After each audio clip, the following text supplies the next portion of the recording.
Baik, tema yang diminta tentunya wanita dalam Al-Quran dan hadis, begitu ya? Atau tepatnya wanita dalam Islam. Mungkin poin ini penting sekali, bukan hanya buat ibu-ibu, tapi juga buat bapak-bapak ya. Karena laki-laki dan perempuan tidak bisa dipisah satu sama yang lain ya. Kita ini seperti saudara kandung, saudara kembar, cuma beda jenis kelamin. Itu laki-laki sama perempuan, digambarkan oleh para ulama dengan istilah syaqiq ya, atau seperti saudara kandung, karena nggak bisa dipisah. Di mana laki-laki ada perempuan, kan gitu. Cuma memang Islam datang mengatur masing-masing sesuai dengan ciptaannya.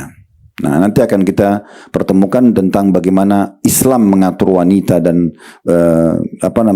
membentuk ya program-program dalam hidupnya. Itu beda sekali dengan orang-orang non-Muslim yang mereka memang tidak punya landasan wahyu, gitu ya. Yang pertama kita harus fahami bahwasanya Allah Subhanahu wa taala berfirman, ini pembukaan kita ya. Dalam surah An-Nisa surah nomor 4 ayat 32. Ini penting sekali untuk kita renungi sama-sama. Surah An-Nisa surah nomor 4 ayat 32 yang berbunyi, "Wala tatamannaw ma faddalallahu bihi ba'dakum 'ala ba'd." Janganlah sebagian mereka cemburu dengan sebagian yang lainnya. Siapa yang Allah sebut di sini? Siapa yang Allah bahas tidak boleh saling cemburu? Laki-laki dan perempuan. Lirrijali nasibun mimma iktasabu. Bagi para laki-laki ada tugas-tugasnya. Ya. Ada tugas-tugas seperti sholat berjamaah di masjid, perempuan sholat di rumah, gitu kan? Laki-laki cari nafkah, perempuan urus anak-anak dan rumah, misalnya. Laki-laki itu pergi ngantar jenazah, perempuan tidak perlu ngurus jenazah. Laki-laki pergi jihad, berperang, perempuan tidak perlu pergi berjihad. Contohnya, walin nisai nasibu mimma iktasaban, dan para wanita juga punya tugas-tugas sesuai dengan ciptaannya. Was'alullaha min fadli, dan mintalah dari Allah karunia-Nya. Sesungguhnya Allah Maha mengetahui segala sesuatunya. Nah, ini Bapak Ibu sekalian landasan ya bahasan kita berhubungan dengan masalah laki-laki dan perempuan dulu ya. Walaupun yang kita bahas masalah perempuan, tapi di sini perlu kita punya batasan. Karena munculnya ide emansipasi wanita di barat, apa maksudnya? Perempuan harus sama-sama laki-laki semuanya. Mereka paksakan perempuan harus sama dengan laki-laki. Islam tidak mengajarkan itu. Ya, tidak mengajarkan itu. Karena memang berbeda.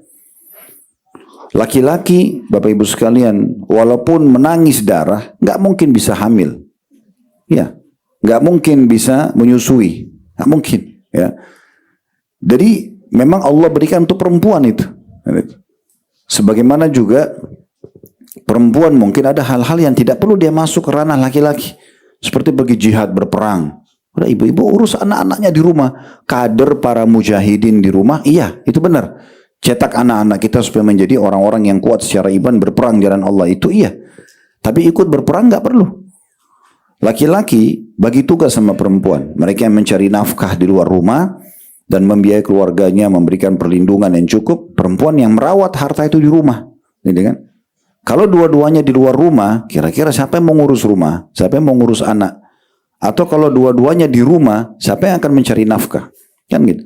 Jadi perbedaan ini ada, tidak bisa kita pungkiri. Sementara mereka menyebarkan istilah emansipasi ini dengan tujuan untuk menyerang Islam. Seakan-akan Islam itu zalim pada wanita. Kenapa tidak dikasih peluang sama dengan laki-laki? Padahal sebenarnya Islam akan kita jelaskan nanti memuliakan sekali wanita. Sesuai dengan fitrahnya. Sesuai dengan ciptaannya. Dan tidak bisa dipaksakan keluar dari itu. Kenapa banyak laki-laki mau operasi kelamin ubah jadi perempuan? Kenapa perempuan banyak mau berubah jadi laki-laki? Karena mereka tidak faham tentang masalah ini. Mau memaksakan diri semua harus sama. Nggak bisa. Memang nggak bisa gitu ya. Ada hal-hal nanti yang sama dalam tugas, ada hal-hal yang tidak sama dalam tugas. Kalau mau dihitung Bapak Ibu sekalian, perempuan Allah bebankan haid setiap bulan. Ibu-ibu mungkin tidak asing dengan ini karena memang rutinitasnya. Yang normal 6-7 haid. Kalau kita bahas masalah bab sholat saja misalnya, laki-laki tidak ada haidnya. Artinya saya sama bapak-bapak di sini, kalau dalam 1 bulan, kami 30 hari sholat terus, nggak ada liburnya. Ibu-ibu pasti ada libur seminggu. Sekarang kalau mau bicara masalah emansipasi wanita, dan masuk ke pemikiran orang barat, laki-laki bisa protes misalnya. Kok bisa mereka ada libur 1 minggu, 1 bulan ya, kalau kali 1 tahun, kan gitu. Kalau kali 10 tahun, berapa kali ibu tidak sholat? Tapi Allah dengan kemahadilannya memberikan pahala yang sama. Kan gitu. Dan memang dibedain, tapi ada hal-hal yang Allah samakan. Nanti akan kita paparkan lebih panjang masalah itu ya. Jadi oleh karena itu kita kembali tadi An-Nisa dulu, surah 4 ayat 32, terjemahan letter-letternya dalam Quran terjemahan itu. Dan janganlah kamu iri hati terhadap apa yang dikaruniakan Allah kepada sebagian kamu, ya lebih banyak dari sebagian yang lain. Di sini yang dimaksud laki-laki dan perempuan. Karena bagi laki-laki ada bahagian dari apa yang mereka usahakan, dan bagi para wanita pun ada bahagian dari yang mereka usahakan sesuai dengan fitrahnya masing-masing. Kemudian dikatakan dan bagi mohonlah kepada Allah sebagian dari karunia-Nya. Maksudnya kalau butuh sesuatu minta dari Allah Subhanahu wa taala, sungguhnya Allah Maha mengetahui segala sesuatunya. Islam memuliakan wanita dari banyak sisi. Kita mulai dari situ dulu. Yang pertama, sebagai contoh Allah menyebutkan dalam Al-Qur'an namanya surah wanita-wanita. Surah An-Nisa. Dan Bapak Ibu tidak akan temukan dalam Al-Quran surah Ar-Rijal. Tidak ada. An-Nisa saja, wanita. Berarti Allah peduli benar dengan ibu-ibu gitu ya. Sampai Allah berikan nama. Harusnya kalau mau bicara masalah emansipasi tadi, kalau mau ditarik dan ini tidak mungkin masuk dalam Islam, berarti harusnya ada surah Ar-Rijal juga. Tapi nggak ada. Al-Mu'minun ada, tapi umum laki-laki perempuan masuk dalamnya. Tapi An-Nisa khusus. Sebagaimana Allah SWT sebutkan Luqman, beliau adalah orang saleh. Kita tidak bicara nabi-nabi ya. Nabi-nabi memang semua dari laki-laki Allah tugaskan karena memang mereka diberikan sesuai dengan fitrahnya. Keluar di luar rumah, dakwah, berjihad, menghadapi tantangan itu laki-laki. Ya, saya sama bapak-bapak di sini memang kulit kami ini diciptakan untuk menghadapi sinar matahari, udara panas, udara dingin. Jadi kami ini nggak butuh hand body, nggak butuh sunblock, memang nggak butuh gitu ya. Karena memang Allah ciptakan untuk itu. Makanya kami itu sholat berjamaah, ngantar jenazah, cari nafkah, jihad, memang tugasnya. Ibu-ibu memang kena fitrahnya di rumah, makanya kalau keluar sedikit sensitif kulitnya. Karena memang tempatnya di rumah sebenarnya, bukan di luar gitu ya. Di luar pergi tapi kebutuhan-kebutuhan penting, bukan hal-hal yang harus seperti laki-laki gitu. Ya, akhirnya menjadi pekerja-pekerja keras di luar itu nggak dibutuhkan. Ya. Kalau ada yang berkata, lalu bagaimana Ustaz membiayai hidup saya? Allah Subhanahu wa taala menjamin untuk semua wanita itu sebelum menikah walinya wajib memberikan nafkah. Wali, ayah kandungnya. Kalau ayahnya meninggal, semua pengganti ayah, pamannya, saudaranya dia, gitu ya, memberikan nafkah. Kalau sudah menikah, suami yang merupakan orang lain, Bu. Ya, saya mungkin sama bapak di sini yang menjadi suami, kami bukan saudara, bukan paman, tapi begitu akad nikah, kewajiban kami memberikan makan, minum, tempat tinggal, transportasi, rumah semampunya, gitu ya. Makanya diperintahkan perempuan untuk taat sama suaminya, karena orang asing datang tiba-tiba memenuhi semua kebutuhan ibu, kan gitu. Nah ini juga bagian daripada yang harus diperhatikan. Baik, kita mulai dulu dari poin yang pertama. Allah SWT sebutkan surah An-Nisa dalam Al-Quran. Dan ini memang betul-betul menunjukkan kemuliaan secara khusus. Dan sebagaimana Allah sebutkan nama Luqman, seorang laki-laki soleh. Surah Luqman dalam Al-Quran. Allah juga sebutkan surah Maryam. Ya. Bukan Nabi Maryam, ibunya Nabi Isa. Tapi Allah sebutkan nama surah dengan namanya gitu ya. Begitu juga kita tahu itu yang kedua ya, bagaimana Allah sebutkan Maryam. Kalau yang pertama Allah sebutkan surah An-Nisa, yang kedua Allah berikan atau sebutkan nama Maryam khusus sebagai nama surah. Yang ketiga bagaimana Allah Subhanahu wa taala menjadikan istri Fir'aun yang salihah itu menjadi perumpamaan bagi manusia. Perumpamaan bagi manusia, dan juga dijadikan Maryam sebagai perumpamaan bagi manusia. Ini bisa Bapak Ibu lihat dalam surah At-Tahrim di akhir ayatnya ya. Di dalam ayat 11 dan ayat 12 ya. Di dalam surah At-Tahrim ini ada ayat 11 dan ayat 12, Allah Subhanahu wa taala menyebutkan tentang keutamaan dua wanita ini ya. Allah Subhanahu wa taala sebutkan secara khusus. Bisa dibuka surah At-Tahrim ayat 11 dan ayat 12-nya ya. Jadi nanti bisa Bapak Ibu juga jadikan sebagai rujukan ya. Ini surah nomor 66 dalam Al-Quran. Di ayat 11-nya dan di ayat 12-nya ini Allah sebutkan tentang istri Fir'aun yang salihah walaupun suaminya kafir. Bagaimana Allah balas dia dengan kebaikan, dan Allah berikan di ayat 12-nya itu tentang Maryam. Di ayat 11 saya bacakan yang berbunyi وَضَرَبَ اللَّهُ مَثَلًا لِلَّذِينَ آمَنُوا امْرَأَةَ فِرْعَوْنَ إِذْ قَالَتْ رَبِّ ابْنِ لِي عِندَكَ بَيْتًا فِي الْجَنَّةِ وَنَجِّنِي مِنْ فِرْعَوْنَ وَعَمَلِي وَنَجِّنِي مِنَ الْقَوْمِ الظَّالِمِينَ. Dan Allah membuat istri Fir'aun sebagai perumpamaan bagi orang-orang yang beriman.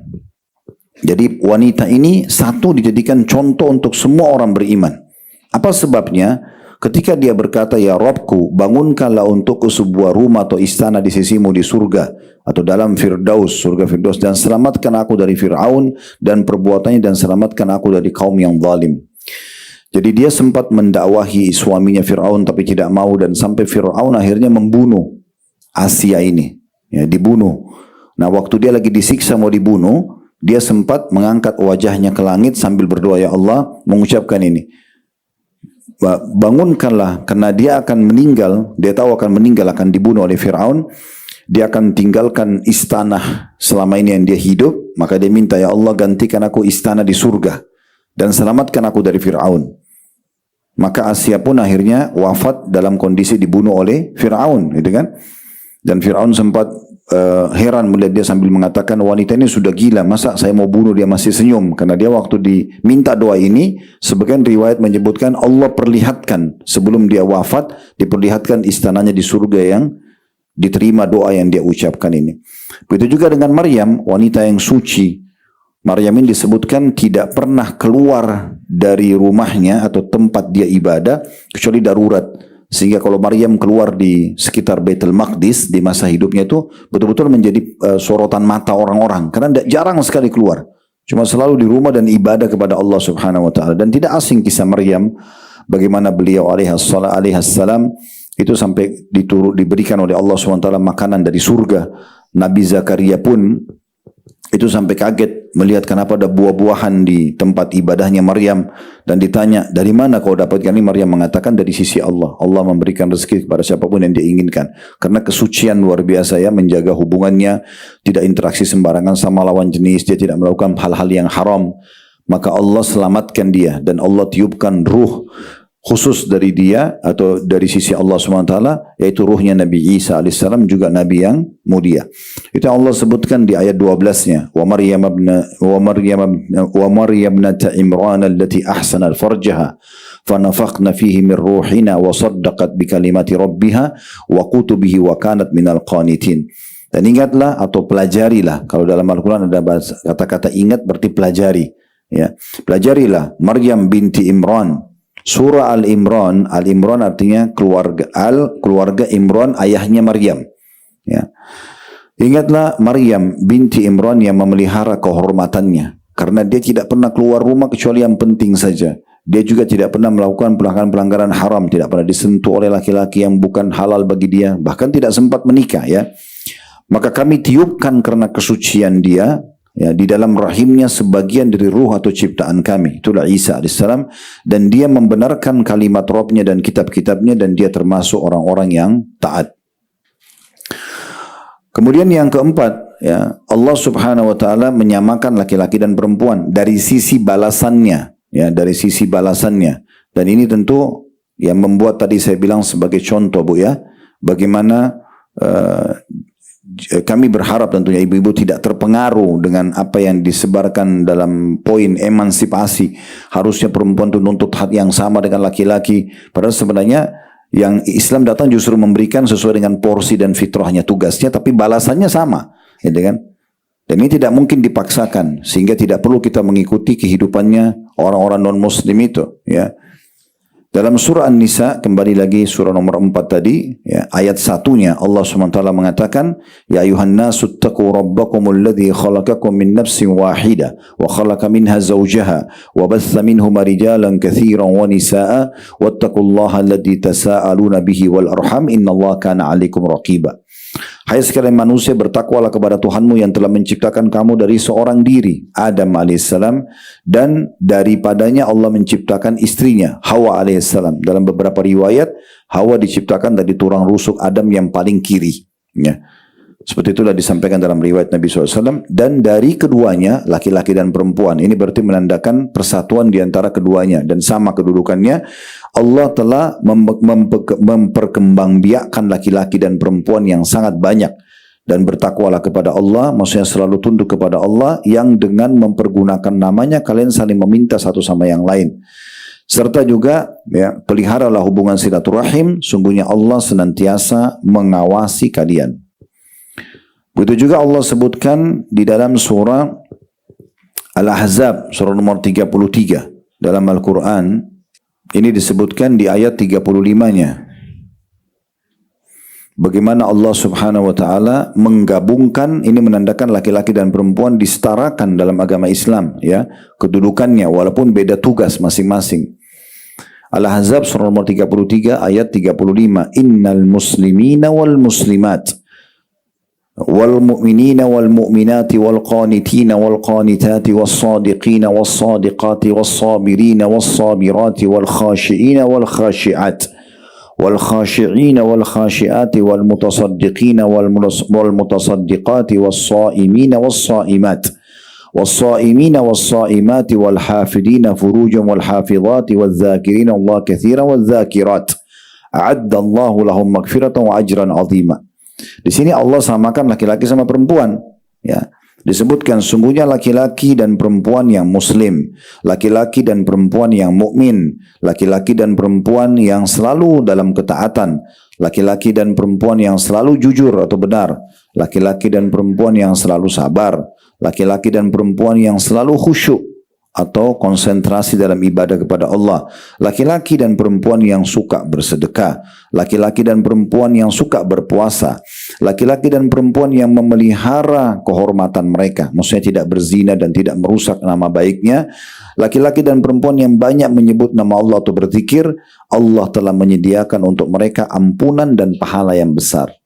Di sini kita lihat Allah gabungkan laki-laki dan perempuan, laki-laki dan perempuan, itu ya. Semuanya disamakan oleh Allah subhanahu wa ta'ala, terutama dari sisi balasan. Walaupun tugasnya berbeda. Begitu juga selanjutnya Allah subhanahu wa ta'ala sebutkan di dalam surah An-Najm. Ya, surah nomor 53. Di mana Allah subhanahu wa ta'ala menyebutkan di ayat 45-nya ya. Di ayat 45-nya Allah subhanahu wa ta'ala berfirman wa annahu khalaqaz zawjaini dzakara wal untha. Dan bahwasanya dia Allah menciptakan berpasang-pasangan pria dan wanita. Ulama masukkan dalil ini tentang masalah penyamaan dalam Islam laki-laki dan perempuan. Artinya betul-betul Islam memuliakan wanita dan menyamakan dengan laki-laki sebagaimana Allah sebutkan. Begitu juga disebutkan dalam surah Al-Qiyamah, surah nomor 75 ya dalam Al-Quran di ayat 39 ya. Faja'ala minhu az-zawjayn adh-dhakara wal untha. Dan Allah menjadikan daripadanya, maksudnya dari ya Adam dan Hawa pasangan sepasang laki-laki dan perempuan, atau Allah jadikan dari sisinya sepasang laki-laki dan juga perempuan. Selanjutnya kita masuk yang kelima, ya di sini kedudukan wanita dalam Islam adalah kedudukannya sebagai anak perempuan. Kedudukan sebagai anak perempuan, ya. Jadi dalam Islam ini anak perempuan punya kedudukan yang luar biasa, dan bagaimana Allah subhanahu wa ta'ala menghardik dan menyalahkan orang-orang kafir Quraisy di masa jahiliyah pada saat mereka mengubur hidup-hidup anak perempuan mereka. Karena tersebar isu waktu itu kalau punya anak perempuan, maka anak perempuan ini ya sulit menjaganya. Karena kapan dia hamil di luar nikah nanti namanya orang tuanya rusak, dia tidak bisa dibanggakan untuk menjadi seorang kesatria di medan perang, dia tidak bisa mencari nafkah, maka mereka anggap itu memalukan. Jadi kalau mereka punya anak perempuan biasanya kalau sudah lebih dari 2, 3 itu ada yang pasti dikubur, dibunuh hidup-hidup. Allah mengatakan wa idza mau'ulatun su'ilat. Pada saat anak-anak bayi yang dikubur hidup-hidup itu bi ayyi dzambin qutilat. Kenapa mereka sampai dibunuh? Islam datang justru memuliakan anak perempuan.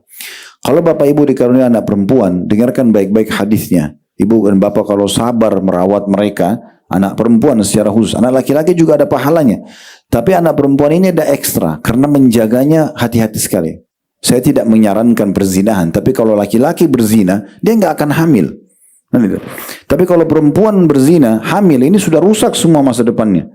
Kan gitu, tetes sperma masuk, dia hamil, udah rusak semua masa depannya, rusak namanya, rusak nama keluarganya, anak yang lahir nggak jelas statusnya dan segala macam hal. Makanya kata Nabi SAW, man ala jariyataini hatta tabluga ja'a yawmal qiyamati ana wa huwa wa dhamma asabi'ah. Hadis riwayat Muslim. Siapa yang benar-benar merawat dua anak perempuannya, ya, disebutkan sini dua anak perempuannya sampai balik, ya. Kalau sudah balik, dia bertanggung jawab sendiri, walaupun dia tetap mengawasi, tapi dia terus sabar dari kecil diurus, ya, mungkin banyak sekali dari bayi, banyak keperluan yang kita penuhi sampai dia balik. Maka nanti orang tua yang mengurus dua anak perempuannya ini akan bersama aku di surga seperti ini. Nabi SAW menyatukan jari-jari beliau. Ya, berarti menandakan kedekatan orang yang mengurus anak perempuan dengan Nabi SAW hari kiamat itu luar biasa, sangat dekat.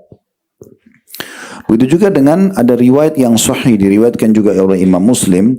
Kata Aisyah radhiyallahu anha, "Ja'atni miskinatun tahmilu ibnataini laha." Telah datang seorang wanita yang miskin kepadaku, kata Aisyah radhiyallahu anha, suatu hari dan membawa dua anak perempuannya. Fa'at'amtuha thalatha tamaratin, dan aku akhirnya memberikan 3 butir kurma kepadanya. Karena dalam riwayat lain juga dijelaskan, Aisyah mengatakan waktu ibu itu datang, yang orang miskin ini membawa 2 anak perempuannya, kebetulan aku tidak punya apa-apa di rumah kecuali tinggal 3 butir kurma saja. Maka aku pun memberikan kepada ibu tersebut.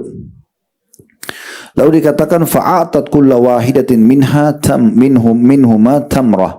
Lalu kemudian ibu ini waktu saya berikan 3 butir kurma, dia bagi sebutir buat anaknya yang di kanan, sebutir yang buat di kiri, sebutir buat dia, 3 butir kurma. Dalam kondisi ibu ini sangat butuh makanan. Nah, rupanya karena asyik ngobrol sama Aisyah, dia belum sempat makan kurmanya, kedua anaknya sudah menghabiskan kurma mereka. Warafa'at ila fiha tamratan litakulaha. Pada saat ibu itu mengangkat kurma untuk dia makan punya dia, fastat'amatha ibnataha. Maka kedua anak perempuannya minta tambahan. Ya, minta kurma lagi padahal dia sendiri belum makan. Fashaqqatit tamrata allati kanat turidu an ta'kulaha bainahuma. Kemudian ibu itu akhirnya membagi 2 kurma dia untuk dikasih kepada kedua anak perempuannya. Dia sendiri kelaparan tapi dia berkorban untuk 2 anak perempuannya tadi gitu ya. Kemudian dikatakan fa'ajabani sya'nuha fadzakartu alladhi sana'at li Rasulillah sallallahu alaihi wasallam. Maka kata Aisyah, saya pun kagum dengan pengorbanan ibu ini walaupun sederhana, hanya sekedar menahan laparnya dan mendahulukan kedua anaknya. Padahal anaknya sudah dapat tadi makanan itu ya. Dan aku sebutkan itu kepada Nabi SAW, ya Rasulullah, begini tadi ceritanya. Ada ibu datang, kemudian dia membawa 2 anaknya, dia miskin, saya tidak punya kecuali 3 butir kurma. Dia pun dalam kondisi kelaparan, dia kasih sebutir-sebutir anaknya. Dia lagi belum makan, yang satunya masih ngobrol, anaknya minta lagi, lalu dia mengalah, dibagi 2, lalu dikasih kepada anaknya. Maka apa jawaban Nabi SAW? Pengorbanan hanya sebutir-sebutir kurma saja, tambah atau 1 butir kurma yang dibagi 2 yang punya ibu tadi itu, innallaha qad aujabalaha biha al-jannah au a'taqaha biha minan nar. Ketahuilah wahai Aisyah, sesungguhnya dengan perbuatan ibu tadi kepada 2 anak perempuannya itu, Allah masukkan dia ke dalam surga atau Allah selamatkan dari api neraka. Oleh karena itu ibu-ibu saya ingatkan ya, kadang-kadang subhanallah syaitan goda kita. Mungkin ibu beli makanan kesukaannya, taruh di kulkas, habis itu besok kita mau makan sudah nggak ada, habis dimakan anak-anak. Ya, biasanya marah sama anaknya gitu ya. Atau misalnya datang anak-anak makan, ibu-ibu juga mau makan. Mungkin ibu udah mulai lapar, masih minta, ibu minta, umi minta misalnya. Lalu atau kita mungkin bawa makanan favorit, lalu kita ancam anak-anak, jangan makan, ini punya ibu ya. Nah, misal. Nah, itu sebaiknya jangan gitu ya. Justru kita berbagi sama mereka, itu sudah cukup menjadi tiket ke surga. Ini mudah sekali ya. Tapi ini yang disebutkan dalam hadis kata ulama adalah anak perempuan. Bukan berarti anak laki-laki tidak dapat pahala ya. Tapi kasusnya di sini karena anak perempuannya dia sabar maka dikasih surga, gitu kan. Dalam riwayat yang mirip seperti ini, disebutkan riwayat lain, ya, bahwasanya ada datang seorang wanita kepadaku, kata Aisyah, dan kebetulan wanita itu minta, ya, agar diberikan makanan. Lalu aku memberikan kurma, tidak disebutkan 3 butirnya. Lalu ibu itu memberikan makan kepada kedua anaknya, termasuk bagian dia.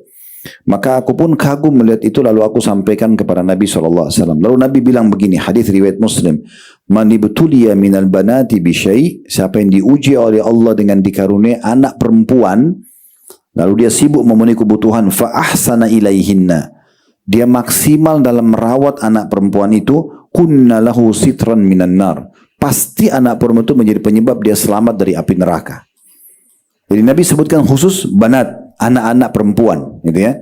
Berarti memang menandakan anak perempuan kadang-kadang lebih manja, lebih rewel, itu biasa. Anak laki-laki kan jatuh, lari, loncat, itu udah biasa bagi dia. Perempuan sedikit jatuh, sedikit makanannya diambil, udah nangis, itu butuh ekstra sabar, gitu ya.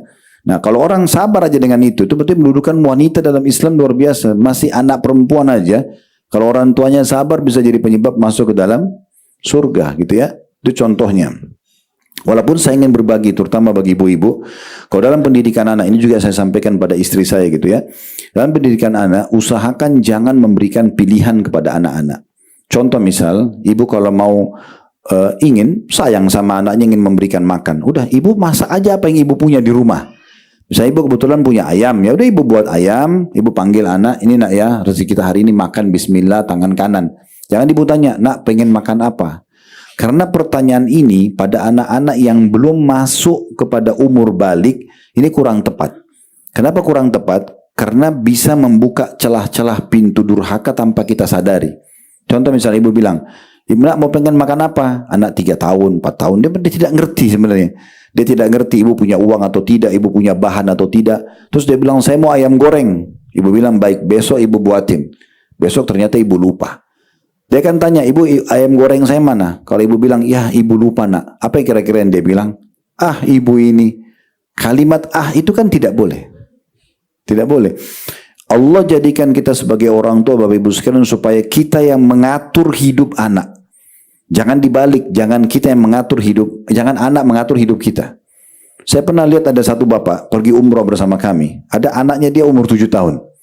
Apa saja yang bapak itu mau buat selalu dia tanya anaknya, bang, menurut abang bagaimana? Abang mau makan nggak? Abang mau pergi nggak? Jadi anaknya yang mengatur bapak ini mau kemana, mau makan kapan, mau kemana, mau buat apa saja. Ini keliru ini.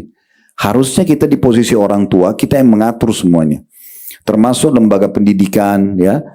Jadi yang unik itu kadang-kadang ini sering saya kasih contoh di pengajian. Misalnya si suami ini 30 tahun, istrinya 25 tahun contoh. Mereka sudah punya anak 7 tahun misalnya. Mau masuk SD. Atau mau masuk TK. Mereka datanglah ke 2 lembaga sekolah misalnya. 2 pendidikan. Yang satu kurikulumnya begini, warna cat dinding bangunannya biru misalnya. Yang ini, yang B misalnya warna hijau. Kurikulum juga. Dan mereka sudah konsultasi lah. Kurikulum sudah tahu, biaya sudah tahu, jarak sudah tahu. Mereka sudah tahu semua. Harusnya kan yang mengambil keputusan suami istri ini. Tapi uniknya mereka datang tanya kepada anaknya yang 7 tahun, nak mau yang mana? Nah kebetulan si anak suka warna biru, ya yang ini aja. Padahal dia tidak tahu biaya, dia nggak tahu kurikulum, dia nggak tahu jarak. Tapi uniknya suami istri ini ikuti anaknya, ini keliru. Akhirnya banyak orang tua nanti yang tidak dipatuhi oleh orang tua, oleh anak-anaknya, ya. Jadi kalau Bapak Ibu ikutin apa yang kami sarankan, pastikan Bu, walaupun dan Bapak sekalian, mereka sudah berumur pun, sudah berumah tangga, mesti tetap hormatin kita. Menurut Ibu gimana, menurut Ayah bagaimana, karena kita biasakan mereka itu patuh sama kita. Ini bukan masalah otoriter ya, bukan. Tapi memang Allah amanahkan mereka dari kecil, dan kita lebih berhak karena nasabnya ke kita, untuk kita bentuk mereka. Kita yang membentuk, kita pilihkan pakaiannya, kita pilihkan makanannya, kita pilihkan apalah semua. Semua kita pilihkan, sabun, sampo-nya. Jangan tanya mereka. Mereka nggak ngerti. Bapak Ibu tinggal langsung memilihkan saja. Itu akan membuka pintu ke bakti atau bakti yang luar biasa. Ini pernah kami jelaskan dalam metode pendidikan anak. Salah satunya ya. Tapi bukan itu jadi bahasan kita. Kita sekarang membahas tentang kedudukan wanita di dalam Islam. Dan kita masuk poin kelima, masalah kedudukannya sebagai anak perempuan. Gitu ya. Kemudian selanjutnya, kedudukannya setelah menikah. Ya, menjadi istri, ya. Dan ini luar biasa ya, Islam itu memang memberikan profesi dan status wanita terbaik. Dalam Islam itu yang paling baik pada saat ibu bisa menjadi istri, sempurna kalau jadi ibu, gitu ya. Bukan doktor, bukan profesor, bukan seorang wanita karir, bukan dalam Islam. Itu bukan tidak boleh. Bagaimana Ustaz kalau saya mau bersekolah? Silahkan, gak ada masalah. Mau kerja silahkan, tapi jangan lupa justru status yang paling tinggi itu menjadi istri dan menjadi ibu. Itu yang paling tinggi. Kalau itu sudah ada selesai, ibu sudah sampai pada tingkat tertingginya. Saya kasih contoh rasional. Kalau ada seorang wanita, anggaplah dia sangat cantik sekali, sempurna secara fisik, namanya harum, punya jabatan tinggi segala macam. Umurnya sudah 30 tahun. Lalu ditanya pada saat di satu acara keluarga, sudah menikah belum? Lalu dikatakan belum. Kira-kira bagaimana di pandangan orang? Nanti keep saja, disimpan saja jawabannya. Sekarang kalau kita kasih sebaliknya. Ada wanita biasa-biasa saja secara fisik. Mungkin juga pendidikannya tidak terlalu tinggi. Tapi pada saat dia kumpul keluarga ditanya, sudah menikah? Sudah. Bagaimana pandangan orang? Status istri itu mahal sekali. Jadi secantik apapun, sepintar apapun orang, kalau belum jadi istri masih dianggap ada yang kurang. Sekurang apapun dia, kalau dia status istri langsung sudah dianggap punya kelebihan. Kalau pernah dengar kisah bagaimana Hajar alaihissalam bergabung dalam kehidupan Nabi Ibrahim dan Sarah. Sudah pernah dengar ya? Bagaimana cerita awalnya Hajar bisa menjadi, nanti akhirnya nikah sama Nabi Ibrahim. Itu awal kisahnya Bapak Ibu sekalian. Nabi Ibrahim satu waktu pernah mau jalan melewati Mesir bersama Sarah. Waktu itu belum ada Hajar, gitu ya. Di Mesir kebetulan ada raja zalim. Kezaliman raja ini agak unik. Dia suka mengambil istri orang. Iya, karena bagi dia semua perempuan yang berstatus istri pasti punya kelebihan. Gak mungkin tidak. Pasti laki-laki mau nikah karena ada kelebihannya gitu. Tentu dia juga pilih-pilih, ya. Tapi yang jelas Sarah ini karena sangat cantik, ya, orangnya secara fisik sempurna. Terus Nabi Ibrahim bilang, ini nanti, hai Sarah, kalau kita masuk ke Mesir ini, ada raja zalim, suka ngambil istri orang. Supaya kamu tidak diambil sama dia nanti, kalau kamu ditanya, kamu ini siapa? Bilang saudara saya. Maksudnya saudara dalam iman, gitu kan? Karena dia zalim. Kalau saya ditanya, saya juga bilang kamu saudari saya. Tapi waktu masuk di Mesir, ternyata karena sangat cantik Sarah ini, prajurit-prajurit dari zalim ini nggak pakai mau percaya, nggak mau lagi nanya kamu saudara atau bukan, diambil dibawa ke raja langsung. Raja juga dalam riwayat itu disebutkan karena cantiknya Sarah dia tidak sabar, dia mau jamah. Sarah pun berdoa kepada Allah Subhanahu wa taala agar diselamatkan dari keburukan raja ini. Tiba-tiba stroke tangannya, nggak bisa bergerak. Lalu di dalam kamar itu yang dia mau perkosa Sarah ini, maaf ini bahasa gitu. Jadi dia bilang, apa yang kau buat sama saya? Kata raja itu. Kata Sarah, saya berdoa sama Tuhan saya untuk diselamatkan dari keburukan kamu. Kamu mau jahat dengan saya. Lalu dia bilang, kalau gitu minta sama Tuhanmu agar saya disembuhkan. Saya tidak akan ganggu kamu lagi. Sarah berdoa depan dia, ya Allah sembuhkan orang ini. Karena minta doa ini spontan Allah terima, sembuh tiba-tiba. Raja ini pikir, ini main-main. Gitu. Kok bisa stroke tiba-tiba sembuh? Dia mau jama yang kedua kali Bapak Ibu sekalian. Tetap dia mau perkosa lagi. Sarah berdoa lagi, stroke dua-dua tangannya. Ya. Akhirnya dia bilang, apa yang kau buat sama saya? Kata Sarah, saya berdoa sama Tuhan saya, diselamatkan dari keburukan kamu. Maka dia bilang, berdoalah sama Tuhanmu, saya janji tidak akan ganggu kamu. Sarah berdoa lagi, ya Allah sembuhkan orang ini. Sembuh tiba-tiba. Belum kapok, yang ketiga kali dia masih mau jama lagi. Coba Bapak Ibu baca kisah itu ya. Itu kisah masyhur. Maka Sarah berdoa, semua badan raja itu stroke kecuali mukanya saja. Dia udah nggak bisa bergerak. Lalu dia mengatakan, apa yang kau buat? Kata Sarah, saya berdoa sama Tuhan saya. Selamatkan dari keburukan. Dia bilang, saya benar-benar sekarang berjanji tidak akan ganggu kamu lagi. Dan saya akan panggil semua staf saya lah ya di kerajaan ini untuk jadi saksi. Berdoa saja supaya saya disembuhkan. Akhirnya Sarah berdoa, raja ini sekarang percaya sudah. Kalau ini pasti ada bantuan dari dia tidak yakin sama Allah, raja itu zalim, dia tidak orang kafir. Maka dia pasti ada bantuan yang dari dia tidak bisa jangkau. Maka supaya dia tidak diganggu, menurut dia supaya Sarah tidak berdoa lagi keburukan buat dia hadiahkan wanita terbaik Mesir namanya Hajar. Nah dikasihlah hadiah untuk Sarah, gitu ya. Supaya nanti Sarah nggak berdoa lagi buruk buat dia. Nah itu awal kisahnya Hajar gabung sama Sarah. Dan tentu kisahnya cukup panjang. Sampai akhirnya Sarah suka mendengar Nabi Ibrahim mohon agar dikasih anak. Tapi Sarah mandul. Baru dia bebaskan, dia berikan Hajar kepada Ibrahim untuk dinikahi. Lalu menjadi istri lah dia. Tapi awal kisahnya itu Raja Mesir zalim ini suka ngambil istri orang. Karena status istri. Itu mahal sekali itu. Ya. Itu mahal sekali. Makanya kadang-kadang ada banyak orang sedih. Maaf kalau ada akhwat kita di sini belum nikah. Saya tidak maksud apa-apa. Cuma memberikan gambaran. Karena kalau belum nikah, sudah 25 tahun. Oh sudah 30 tahun. Orang tuanya pun kepikiran. Saya punya kisah unik waktu haji. Di travel yang Allah amanahkan. Ada satu bapak datang kepada saya di musim haji. Di Mina pas lagi di kami ihram. Lalu dia bilang, Ustaz, saya mau nyampaikan sesuatu. Saya bilang, baik silakan Pak. Dia cerita lah, beliau guru apa segala macam. Terus dia bilang, saya ini haji sama istri saya. Dibiayai oleh anak saya. Tapi anak saya ini sudah 30 tahun atau 32 tahun belum menikah. Cuma karirnya tinggi. Bagus jabatannya, pendapatan. Saya haji ini dibiayai oleh dia sama istri saya. Cuma saya kepikiran ini, anak perempuan saya belum menikah. Itu fitrahnya orang tua. Kalau laki-laki 30 tahun masih biasa-biasa aja. Perempuan sudah jadi, karena ada masa manufos. Dia tidak bisa produksi lagi manusia gitu kan. Gak bisa hamil. Maka dia bilang, tolong Ustaz, bisa bantu cariin jodoh. Baik, saya bilang insya Allah Pak. Mudah-mudahan Allah mudahin ya. Saya tidak punya gambaran sekarang. Tapi di Indonesia kami kebetulan punya yayasan namanya Mawaddah Indonesia. Itu memang seperti biro jodoh syar'i ya. Ya, tapi ada tata cara dan ini yang kita hindari. Ini bukan biro jodoh orang buka website langsung lihat semua foto orang, enggak. Ada cara mekanisme yang membuat tidak ada terjadi itu tentunya ya. Dan Alhamdulillah setiap pekan ada saja yang menikah melalui yayasan kami. Alhamdulillah. Yang penting, nanti kita bantu Pak. Subhanallah, saya ini sering bercanda dengan jemaah laki-laki. Biasanya saya sama jemaah-jemaah laki-laki yang tidak bawa istri walaupun sudah menikah. Atau yang memang masih bujang. Saya sering panggil, bujang-bujang sini gitu. Sambil bercanda gitu ya. Sama-sama ke masjid, sama-sama ke taklim biasanya. Pas habis selesai haji tanggal 13 Zulhijjah, tanggal 14-nya, saya mau pergi sholat duhur di Masjid Haram bersama dengan beberapa jemaah yang memang tidak bawa istrinya. Terus saya bilang, ayo bujang-bujang, ayo ke masjid semua. Nah, kebetulan saya juga sambil bilang, saya juga ini bujang karena nggak bawa istri, saya bilang gitu, sambil bercanda. Terus ada jemaah yang bilang, Ustaz, ini ditunjuk satu orang jemaah kita. Ini bujang bener Ustaz, nggak ada istrinya ini.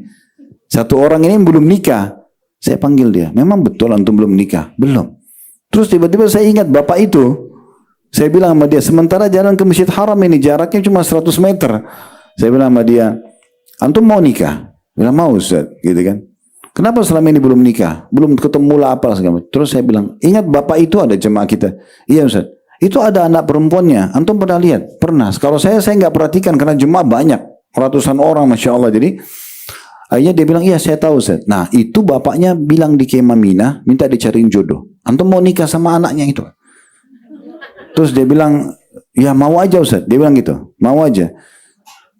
Terus gimana orang tua antum? Dia bilang, ibu saya sudah meninggal, ayah saya masih hidup. Tapi ayah saya ini, karena laki-laki ini sudah 35 tahun, belum menikah, masih bujang, perempuan ini 32 tahun kalau tidak salah. Terus kemudian si laki-laki ini bilang, saya nggak sebut-sebut nama ya, karena memang nggak boleh sebut nama. Terus dia mengatakan, ayah saya sudah amanahkan ke saya, mau nikah sama siapa saja. Ya udah. Sekarang kita ke masjid ini, sholat duha, habis itu istikharah ya. Karena kan sudah lihat orangnya. Nanti kalau masalah karakter, keluarga nanti tanya. Istikharah aja dulu, hati tenang nggak melangkah menikah. Udah habis sholat duha, saya panggil dekat saya, sini sebentar. Sholat sekarang 2 rakaat istikharah. Jadi harus juga kita luruskan, istikharah itu tidak harus mimpi Bu ya. Dan apalagi ada saya dengar di Indonesia ini, kalau mimpi digigit ular katanya mau nikah. Ini nggak benar ini. Kalau nenek-nenek 90 tahun mimpi gigit ular, masa mau nikah kan? Itu nggak benar. Itu pernah dengar nggak?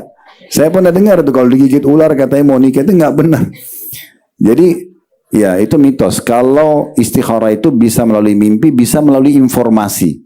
Kayak misalnya kita istikharah mau nikah sama seseorang, lalu kita dapat informasi baik tentang dia, itu sudah jawaban istikharah.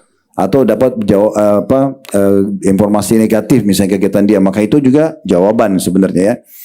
Ala kulli hal waktu itu dia sholat 2 rakaat, habis salam saya langsung bilang, bagaimana hati antum tenang nggak? Dia bilang iya.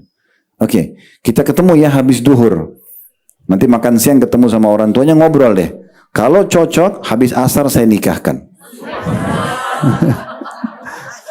Kenapa? Karena syaitan suka menggoda. Gitu. Dan sekaligus juga ya kita perlu perbaikin, nggak perlu tunggu tanggal bagus, waktu bagus, apalah. Oh dianggap ada yang kualat, ada yang, itu nggak benar. Allah ciptakan waktu semuanya berkah. Ada yang lebih baik ya. Hari Jumat lebih baik daripada hari yang lain iya. Bulan Ramadan lebih baik daripada bulan iya. Tapi bulan-bulan dan hari lain tetap baik. Nggak boleh kita menganggap ada hari sial. Makanya kata Nabi SAW dalam hadis Bukhari, Allah berfirman, la tasubud dahr fa innid dahr. Jangan kalian caci maki waktu atau menyalahkan atau menganggap sial karena aku penciptanya, kata Allah SWT.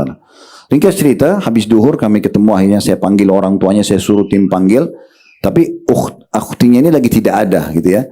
Lagi tidak tahu kemana, ibu bapaknya saja. Saya tanya, Pak, kemarin di Mina Bapak bicara mau cariin jodoh anaknya, ya. Oh iya betul Ustaz. Bapak tahu nggak jemaah kita namanya Fulan? Oh tahu. Mas itu ya, iya. Baik, itu tadi sebelum dulu saya tanya, katanya juga dia belum nikah. Saya tanya mau nikah nggak? Saya tanya, saya sudah kenal anak bapak nggak? Maksudnya sudah pernah lihat, sudah. Dan dia mau katanya. Bapak setuju nggak? Oh kalau saya terserah anaknya. Tanya istrinya, oh terserah anaknya. Baik, panggil anaknya, cari. Entah di mana anaknya waktu itu ya. Tapi yang jelas habis itu datang, kami tanya depan orang tuanya, kenapa ukhti belum nikah? Terus dia tiba-tiba nangis. Gitu. Karena dia bilang saya masih mau bakti sama orang tua saya masih mau, saya ini baru hijrah, sudah mulai ikut taklim, nanti takut suami saya larang taklim, apalah banyak syubhat gitu. Semua syubhat itu saya coba jawab. Akhirnya saya sampaikan, nah ini ada jemaah kita sudah tahu orang ini, dia bilang ya saya kenal, itu tadi saya tawarin dan dia mau. Ayah juga kemarin bicara di kemah katanya mau nikah. Kalau mau sekarang istikharahkan. Kalau memang cocok, habis asar saya nikahkan. Nanti di Indonesia baru acaranya. Tapi nikah di Mekah dulu. Nikah syar'i dulu gitu ya. Akhirnya mereka, saya bilang habis makan siang silakan. Mereka bilang Ustaz tidak usah makan siang. Tidak jadi makan siang karena sudah mau istikharah. Kaget dengan berita ini. Kebetulan saya satu lantai sama mereka. Jadi kamarnya bersebelahan. Saya juga sendirian waktu itu. Mereka habis istikharah. Setengah jam, 1 jam datang. Ini matanya sudah bengkak pada nangis-nangis ini. Terus kemudian datang habis itu, ya Ustaz, apa-apa kami setuju. Ya udah, saya cari ini si Bujang, telepon teman-teman. Mana Bujang ini? Bujang tidak ada. Saya cari nggak ketemu. Cari teman-teman jemaah nggak ada. Ternyata dia lagi tidur dia. Ini suruh bangun dia. Bangun ini jodoh antum sudah datang. Akhirnya bangun dia. Datang ke kamar terus ngobrol di situ mungkin setengah jam, nanya apapun yang jadi beban pikiran, bagaimana ini semua oke, cocok, klop ya. Habis asar nikah. Alhamdulillah habis asar menikah. Jadi subhanallah, sebenarnya semuanya itu bisa saja mudah gitu ya, cuman banyak orang persulit. Jadi saya sarankan juga status istri ini dimuliakan dan dimudahkan. Sebagaimana juga nanti kalau kita bahas laki-laki, status suami itu mulia sekali ya. Jadi saya sarankan Bapak Ibu jangan persulit pernikahan anak-anak ya. Dan ini saran saya saja, jangan hubungkan pernikahan untuk mendapat status istri atau suami itu dengan prestasi dunia. Tidak harus orang menikah itu sarjana dulu, tidak harus. Apalagi S2, apalagi S3. Sudah sarjana, cari kerja dulu nak. Sudah kerja harus punya rumah dulu nak, harus punya mobil dulu, harus punya motor dulu. Ini syahwatnya dia ini mengganggu dia. Bapak Ibu ngomong gitu pada anaknya, enak pasangannya ada, anak kita kesian gitu kan. Maka nggak boleh egois, nikahkan mereka, nggak ada masalah gitu ya. Para sahabat Nabi, para tabi'in, orang-orang soleh dulu itu kalau mereka mau menikah, mereka lihat hari ini mereka lamar, besok sudah jadi suami istri. Oke, kalau ada yang bertanya, Ustaz, bagaimana caranya kami bisa mengenal pasangan kami atau anak-anak kami kenal pasangannya tanpa pacaran? Oh, gampang sekali. Cuma 4 kaidah dasarnya. Yang pertama nazar syar'i, itu teori agama. Melihat sesuatu yang menarik dari calon pasangan kita. Tapi nggak boleh, jangan lihat foto saja ya. Foto bisa menipu sekarang. Ya, bisa diedit-edit segala macam gitu ya. Tapi harus ngelihat langsung dan yang dilihat wajah dan telapak tangan. Ini sudah mewakili fisik. Muka akan selalu interaksi, telapak tangan juga mewakili tentang fisik. Jadi tidak perlu lihat dadanya, lihat rambutnya, lihat segala macam itu enggak. Nazar syari. Kata Nabi SAW kepada sahabat yang mau menikah, lihatlah sesuatu yang bisa menarik dari calon pasanganmu, gitu kan? Kemudian yang kedua, kenali keluarganya. Secara umum saja. Oh, keluarga ini dikenal keluarga baik-baik di kampungnya atau di kotanya. Itu cukup, itu sudah cukup. Keluarga pendidikan. Itu sudah mewakili siapa orang yang akan kita menikah. Secara umum. Kemudian yang ketiga, tentu keluarga baik-baik kita berharap juga buah tidak akan jauh dari pohonnya gitu ya. Yang ketiga itu lingkungannya. Kita bisa tanya calon pasangan ini kalau weekend paling bagus tuh kalau lagi santai, lagi libur, Sabtu Ahad misalnya, ngapain aja? Kalau dia bilang, oh saya setiap weekend ke diskotik, ke bar, misalnya. Contoh, ya itu. Atau ada yang mengatakan, oh kalau saya weekend biasa saya bakti sama ibu saya hadir majelis ilmu, saya ke perpustakaan. Nah kan kita sudah ambil kesimpulan, sederhana sekali gitu. Yang keempat tinggal istikharah. Selesai gitu ya. Bapak ibu yang khawatir anak-anaknya bergaul bebas, paling gampang nikahkan. Menambah satu piring makanan di atas meja makan kita untuk anak mantu, lebih baik sehingga anak kita aman daripada kita biarkan dia bergaul bebas. Akhirnya rusak nama kita, rusak namanya dia. Kan gitu. Itu lebih baik. Ini poin yang mungkin perlu kami kasih masukan, tapi ini cuma penawaran saja ya, maksudnya saran saja, bukan sebuah keharusan tentunya untuk mempermudah masalah status pernikahan tadi. Nah, kalau perempuan sudah jadi istri, coba renungi ibu-ibu yang status istri ini luar biasa. Banyak sekali hadis keutamaan ya, tapi hadis ini kalau kita renungi baik-baik ini luar biasa. Kata Nabi SAW mungkin dalam hadis riwayat Ahmad, "Idza shallat khamsaha." Kalau perempuan itu sudah menjaga sholat 5 waktunya, status istri ya, dia sholat 5 waktu. Di sini ibu perlu renungi, ibu nggak disebutkan sholat sunnah, sholat qobliyah, sholat ba'diyah, sholat dua, sholat taubat, sholat wudu, sholat malam nggak disebutin. Artinya kalau ibu kerjakan sholat sunnah sudah nilai plus itu. Jaga 5 waktu sholat saja nih, subuh, duhur, asar, maghrib, isya. Ini paling 10 menit, 10 menit, 10. Ini 10 menit bagi orang Indonesia sudah luar biasa ini ya. Karena kita ahli banget kalau lomba sholat bisa juara. Jadi anggaplah 10 menit ya. Ini seperti 50 menit. Ini saja ibu jaga. Kalau istri atau seorang wanita menjaga 5 waktu sholat. Kalau dia sholat sunnah ini berarti tambahan ya. Ini 5 waktu sholat yang wajib saja. Wasamat syahraha. Dan puasa bulan Ramadan. Yang wajib saja setahun sekali. Senin, Kamis, Ayyamul Bid, 9 hari pertama bulan Zulhijjah, 9 dan 10 Muharram. Ini tambahan plus. Kalau ibu lakukan itu luar biasa sudah. Tapi kalau ibu sholat 5 waktu saja yang wajib, puasa Ramadan sebulan, setahun sekali. Kemudian dikatakan wahafidat farjaha, dan dia menjaga kemaluannya, tidak berzina. Ya. Kemudian wa'ata'at zaujaha, ini yang keempat, dan dia taati suaminya. Apapun suami bilang, iya, selama bukan maksiat. Ya. Syukurnya bu, dalam Islam tidak ada poliandri. Ibu nggak boleh punya 2 suami. Iya. Poligami kan ada dalam Islam, laki-laki punya lebih dari 1 istri. Karena kalau istrinya kalau dia poligami, ini hamil, jelas siapa ayahnya. Tapi kalau perempuan poliandri 2 suami hamil, siapa ayahnya ini? Kan nggak jelas gitu ya. Artinya ibu hanya bakti sama 1 laki-laki ini saja. Sama ini 1 orang saja. Maka kemas baik-baik suami ibu, cari ridhonya, ibu mati masuk surga. Makanya syaitan sering membuat ibu selalu emosi, tidak suka, masalah sama suami. Padahal ini 1 orang ini yang Allah jadikan sebagai ya kunci surganya gitu ya.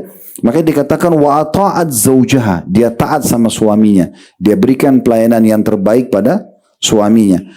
Dikatakan qila laha, akan dikatakan padanya nanti, udkhulil jannata min ay abwabil jannati syi'ti. Masuklah dari pintu surga manapun yang kamu mau.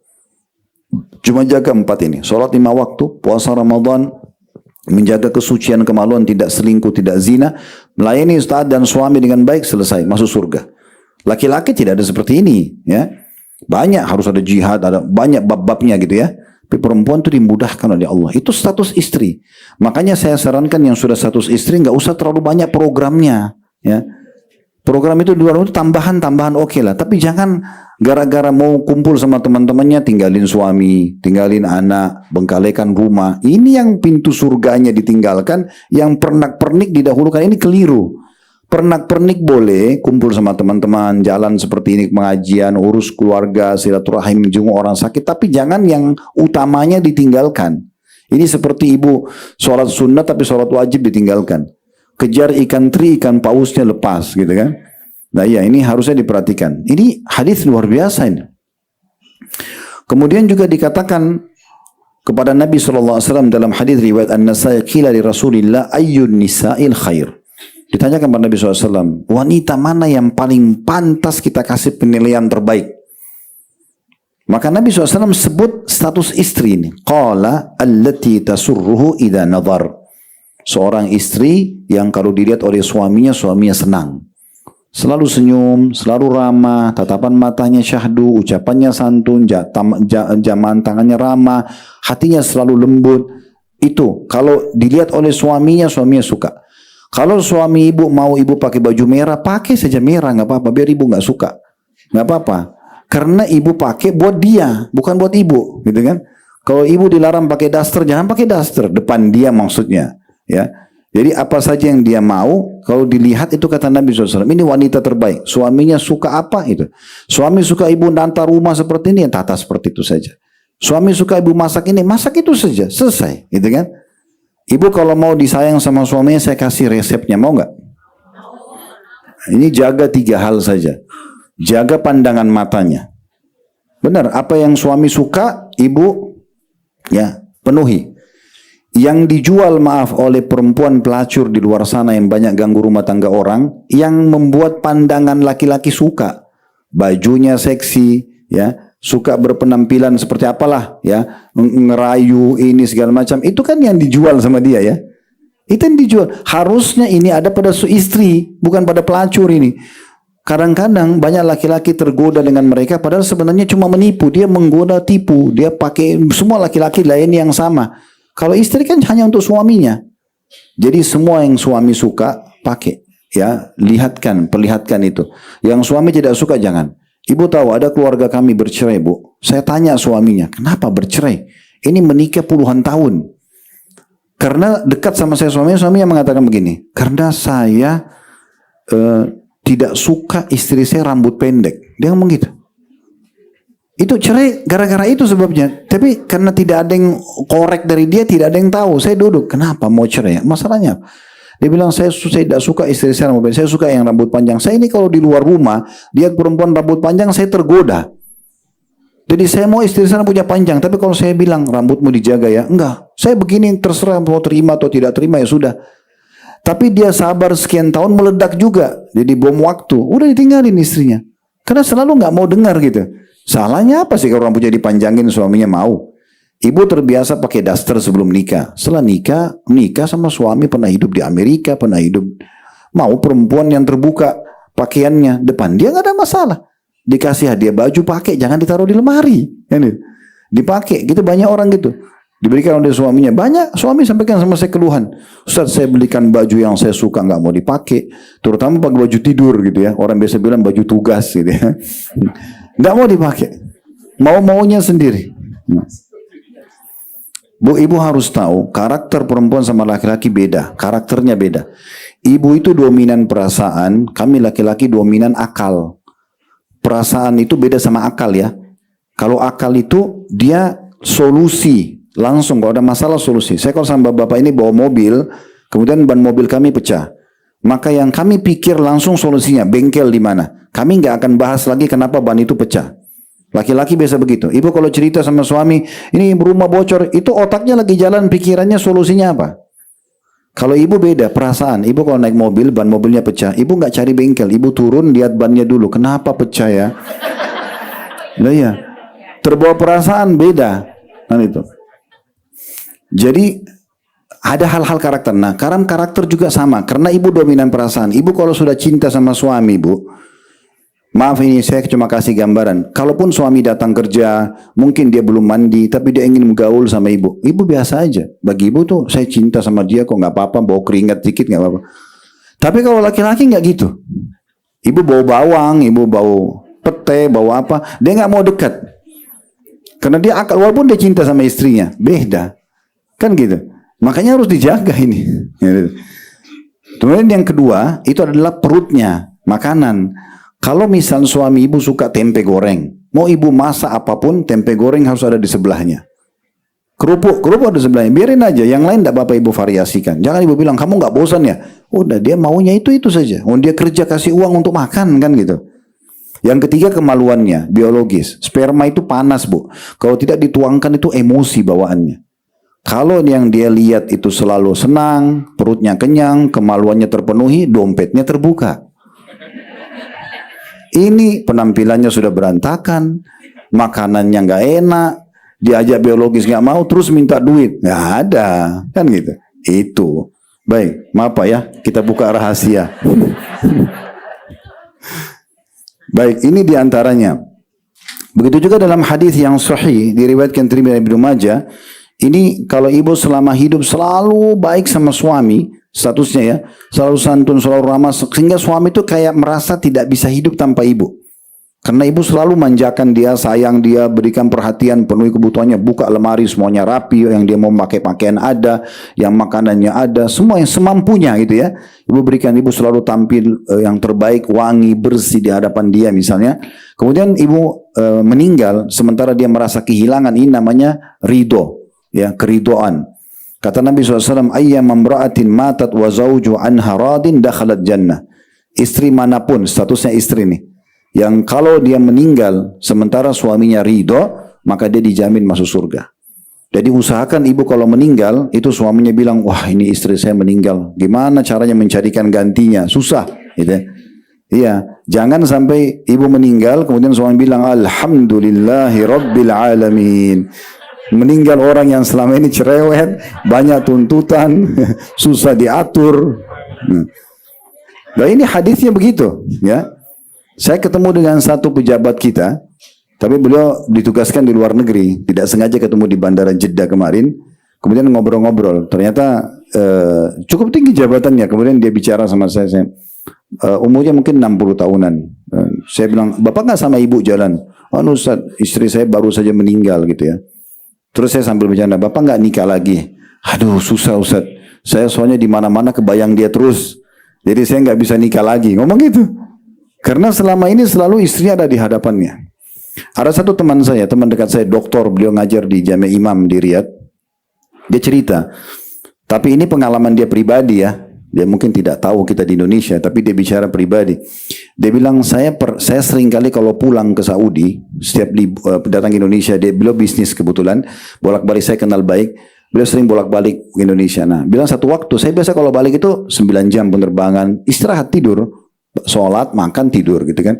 Tapi ada satu penerbangan dia bilang, saya tidak bisa tidur 8 jam itu saya terbuka mata saya terus. Karena di sebelah saya ada suami istri orang Indonesia, dia bilang, bapak ibu ini. Itu mereka sepanjang jalan tidak tidur. Yang dikerjakan oleh istrinya, dia bilang, ini yang mengganggu saya, dia bilang. Ini setiap suaminya lihat apa, istrinya sudah berdiri. Dan dia bisa baca suami ini lagi haus, butuh air kah.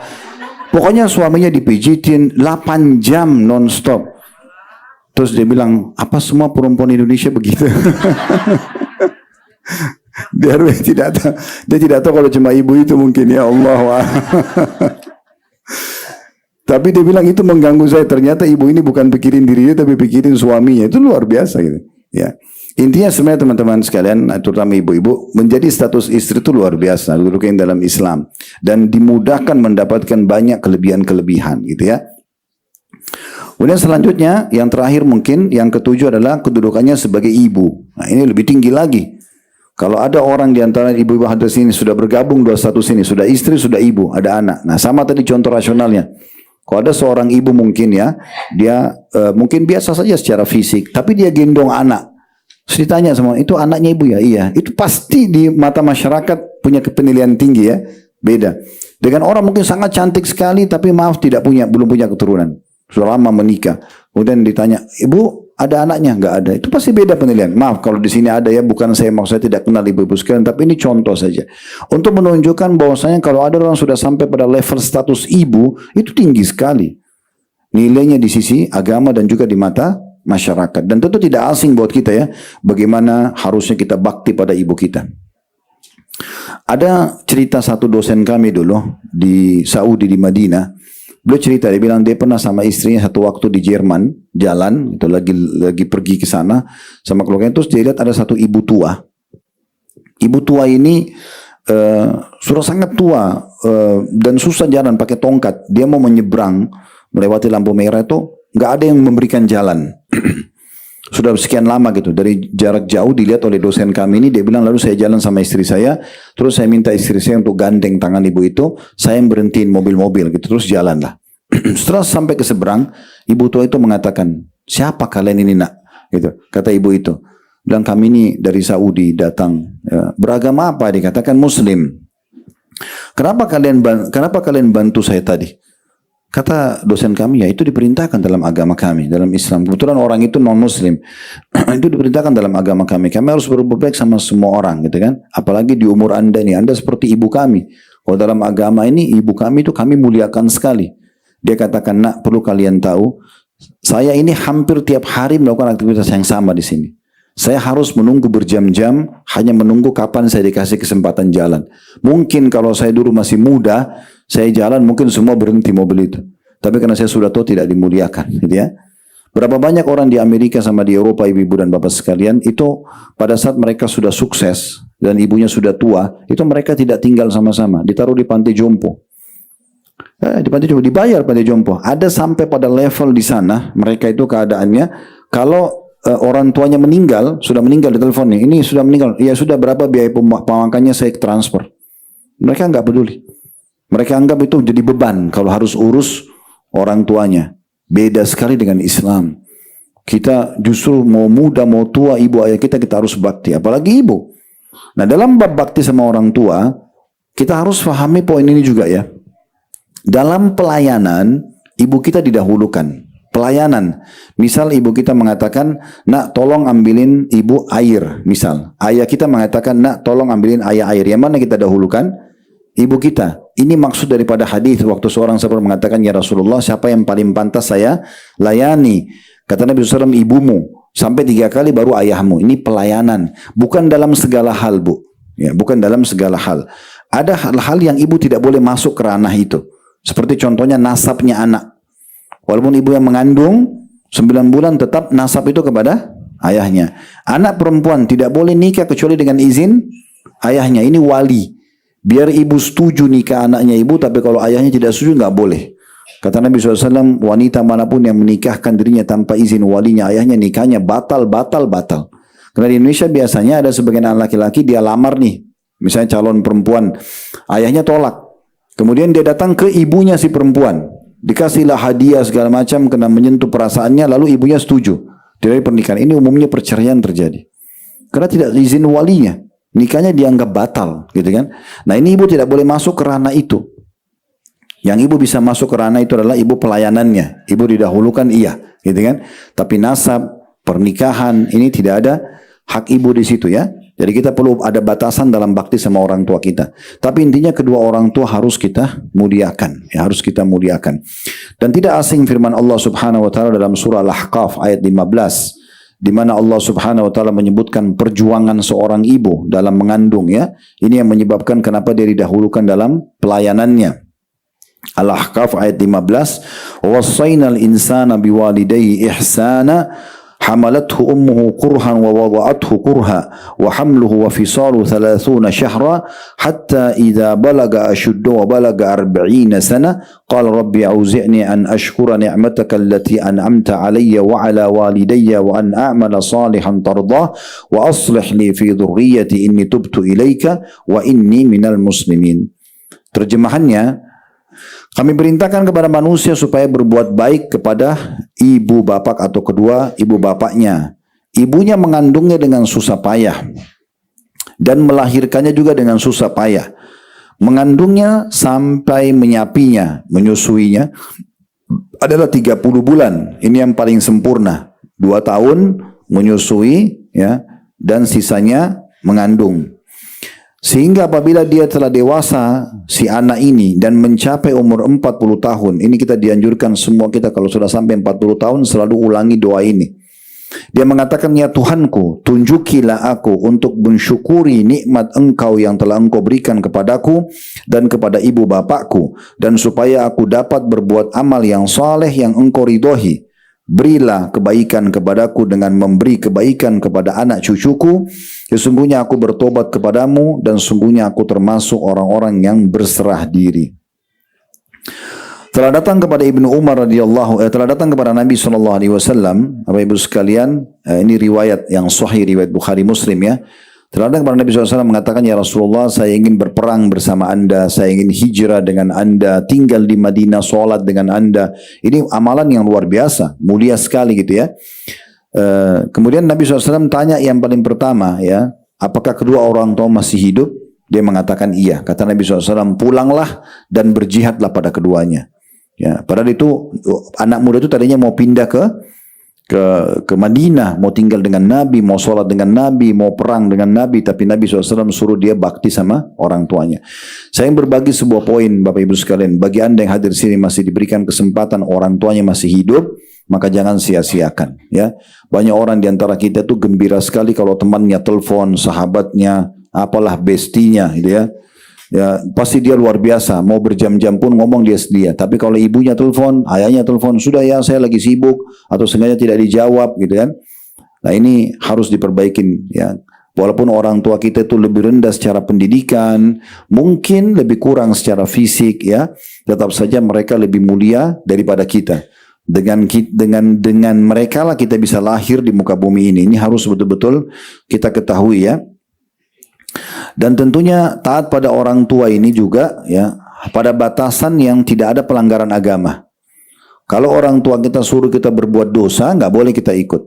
Tapi kalau selama bukan perbuatan dosa, kita wajib untuk memenuhinya. Tidak boleh kita menolaknya, ya. Dan bagaimana orang-orang yang coba berusaha memaksimalkan berbakti sama orang tuanya, dia harus tahu batasan ini. Kalau orang tua kita misal, maaf, ibu berjilbab, lalu orang tua mengatakan buka jilbab Una, ini nggak boleh ibu patuh, nggak boleh ibu patuh. Atau kita mau sholat, ibu kita mengatakan atau ayah kita mengatakan jangan sholat, itu tidak boleh kita patuh.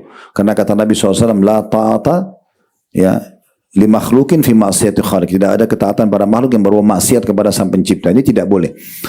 Tapi kalau selama bukan maksiat, dahulukan orang tua kita. Nah, saya perlu jelaskan, kalau bertemu antara perintah Allah yang wajib, seperti sholat 5 waktu, dengan perintah makhluk yang Allah wajibkan untuk patuh, seperti perintah kedua orang tua. Kalau istri pada suaminya juga masuk dalamnya. Ketemu ini, misalnya orang tua kita panggil, sementara kita lagi sholat wajib, ibu dan bapak tidak boleh batalin sholatnya. Karena ini hukum wajib, ya haknya Allah gitu ya. Tapi kalau ibu dan bapak sedang kerjakan yang disunnahkan oleh Allah atau hak Allah sunnah, seperti ibu dan bapak lagi sholat sunnah, dipanggil oleh orang tua atau oleh suami kalau istri, maka wajib dibatalkan sholat sunnahnya karena ini wajib dijawab. Ya, karena sudah amalan sunnah. Sama kalau istri sedang puasa sunnah, suaminya minta batalin, dia batalin puasa sunnahnya, gitu kan? Tapi jangan ibu sengaja godain ya, kamu bilang dong supaya saya batal, gitu ya. Nanti. Ya. Baik, jadi seperti itu kurang lebih. Dan dalam bakti sama orang tua ini sebenarnya tidak akan pernah bisa kita balas jasa orang tua kita, walaupun Bapak Ibu sekalian kita sudah memberikan apapun di muka bumi ini. Tidak bisa kita balas, karena dasarnya kita lahir dari mereka. Walaupun orang tua kita dasarnya tidak berbuat baik sama kita. Anggaplah ada seseorang yang ibu ayahnya membuang dia waktu kecil. Udah ditaruh di pinggir jalan, ibunya, ayahnya bercerai, tidak diperhatikan. Sampai besar dia jadi sukses, tetap tidak gugur wajib bakti pada orang tuanya. Apalagi kalau orang tuanya itu dasarnya orang-orang yang baik, gitu ya. Orang yang mengurus dari kecil itu betul-betul malah tidak boleh sama sekali. Saya tutup dengan poin penting juga. Sebagai orang tua, ya, usahakan jangan pernah mengucapkan kata-kata buruk buat anak-anak, ya. Nggak boleh. Ingat Bu ya, dan Bapak saya terutama ibu-ibu karena banyak aktivitas sama anak-anak. Kalau Allah karuniai ibu anak atau cucu yang aktif, itu aktif bukan nakal. Harus dibedakan itu ya. Nakal itu sebenarnya tidak masuk. Nakal itu di umur anak-anak masih kecil itu tidak masuk. Nakal itu sudah balik, terus dia sudah tahu benar tidak baik, benar dan salah, lalu dia buat, itu baru namanya nakal. Kalau anak 3 tahun, 4 tahun, 7 tahun, ini bukan nakal namanya. Karena mereka nggak paham, mereka masih dalam tahap belajar. Ini aktif. Syekh Sudais, seorang imam Masjid Haram, pernah ditanya, apa rahasianya kenapa Anda menjadi imam haram sukses sampai puluhan tahun seperti ini? Dia bilang, doa ibu saya. Waktu ditanya, bagaimana doa ibu Anda? Dia bilang, saya waktu kecil kalau sangat aktif. Ibu saya juga sudah pusing sebenarnya melihat aktivitas saya, gitu kan? Maka beliau mengatakan, pergilah ke Masjid Haram, semoga kau jadi imam haram. Jadi dalam kondisi menjengkelkan pun misalnya anak-anak itu, tetap kita doakan yang baik. Karena kata Nabi SAW, hindari dan jangan ucapkan kalimat buruk buat diri kalian, harta kalian, keluarga kalian, ini suami, istri, anak, ya. Buruk, jangan doakan keburukan, karena bisa saja malaikat lewat mengaminkan dan terjadilah seperti itu. Jadi jangan kita ucapin salah ya. Contoh misalnya Bapak Ibu lihat diri di cermin lalu bilang, kok saya jelek ya? Itu nggak boleh. Karena yang buat muka kita bukan kita. Allah. Kita seakan-akan menghina Allah yang penciptanya. Kita nggak pernah pilih, saya mau alis begini ya Allah, mata. Enggak, ini begini Allah kasih, pakai sebagai fasilitas untuk ibadah kepada saya. Clear. Percaya diri aja selesai. Gitu kan? Begitu aja tugasnya kita pakai. Jangan menghina diri sendiri. Jangan selalu doakan keburukan harta. Mobil ini sial, motor ini sial misalnya gitu ya. Atau rumah dianggap sial. Nggak boleh ucapin itu. Ada pernah wanita naik unta, Bapak Ibu sekalian, di masa Nabi SAW. Lalu kaki untanya itu keseleo. Lalu dia melaknat atau marah-marah sama syaitan. Kata Nabi SAW, jangan kalian mengucapkan itu. Ya. Karena kalau syaitan itu dijadikan seakan-akan dia penyebab terjadinya sesuatu itu, dia makin besar, makin bangga. Tapi ucapkan bismillah, karena itu akan membuat syaitan makin kecil. Syaitan makin kecil ya. Dan Nabi SAW mengatakan turunlah dari unta itu, tidak boleh unta yang buruk ini, yang sudah dikutuk, ya doakan buruk berjalan bersama kami. Jadi nggak boleh. Doakan selalu yang baik-baik gitu ya. Apa saja selalu berdoa baik. Termasuk suami istri. Selalu saling mengucapkan salam. Assalamualaikum warahmatullahi wabarakatuh. Kalau ketemu masuk dalam rumah, WA, telepon, Assalamualaikum, semoga keselamatan dunia akhirat untukmu, warahmatullah, semoga rezeki Allah selalu bersamamu, wabarakatuh, semoga berkah.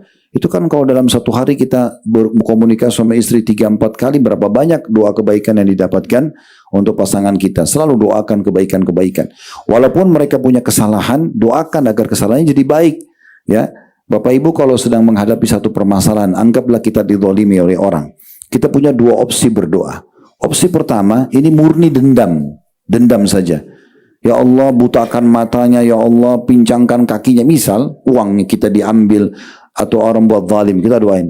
Diterima sama Allah, terima kalau kita sedang dizalimi. Karena dua orang yang terzalimi tidak ada hijab antara dia sama Allah gitu ya. Tapi ini murni balas dendam. Kalau Allah kabulkan, selesai. Kita nggak dapat apa-apa.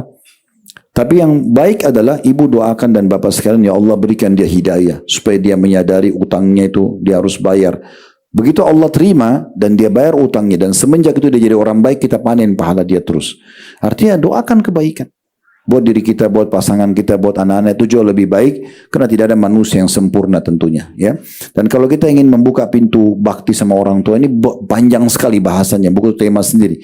Tapi yang ingin kita titip pesankan, kalau ada seorang wanita sudah sampai pada status ibu, itu luar biasa. Kedudukannya sangat tinggi di sisi Allah subhanahu wa ta'ala. Allahu a'lam.